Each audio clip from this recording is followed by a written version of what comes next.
নাসরিন। আপনার বাবার নাম? মোহাম্মদ আলতাফ হোসেন মল্লিক। এই জায়গা, এটা কোন জায়গা? এটা আম্মু। এখানে কি ঘটনা ঘটছে? আমাদের পূর্ব শত্রুতা বারেকেগোর সাথে। ওরা আমাগো আম্মু আর আমার বোন আর আমি বাড়িতে থাকি। আমাগো হঠাৎ রাত্রে আক্রমণ করে, মারধর করে, লুট করার জন্য আমাগো ঘর দরজা পিটে ভাঙ্গে ফেলায়। কবে আক্রমণ করছে? কালকে রাত্রে। এই গতকালকে রাতে। কয়জন ছিল তারা?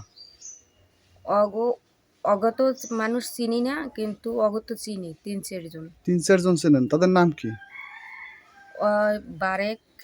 বারেকের ছেলে, বউ, তারপর মেয়ে। বারেকের ছেলের নাম কি?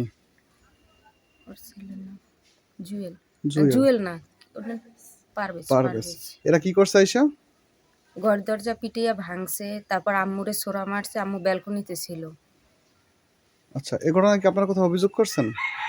আমরা সাহায্য পাইছি এই 99-এ ফোন দিয়া। তারা পুলিশ তারপর আসছিল? পুলিশ আসছিল, পুলিশের সাহায্যে আমরা আত্মরক্ষা পাইছি। শরীরে না যাইতাম তো আমি যাচ্ছি রোজার পর আমি চিল্লে আমি উঠে যাই, ঠিক ধরে বাবা দাঁড়াইছি। এই কি হয়েছে তারপরে?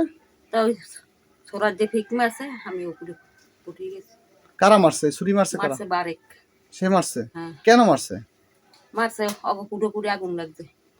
এখন হ্যাঁ কয় আমাকে কথা। তাদের কুড়ে আগুন লাগছে, এজন্য আপনাদের উপর এসে আক্রমণ করছে, এটা কিরকম কথা? এই জিগে বিকেটা জিগে নিয়ে তো কোনো মানে লোক নেই। আপনাদের কথা বলতেছে যে আপনারা করছেন? হ্যাঁ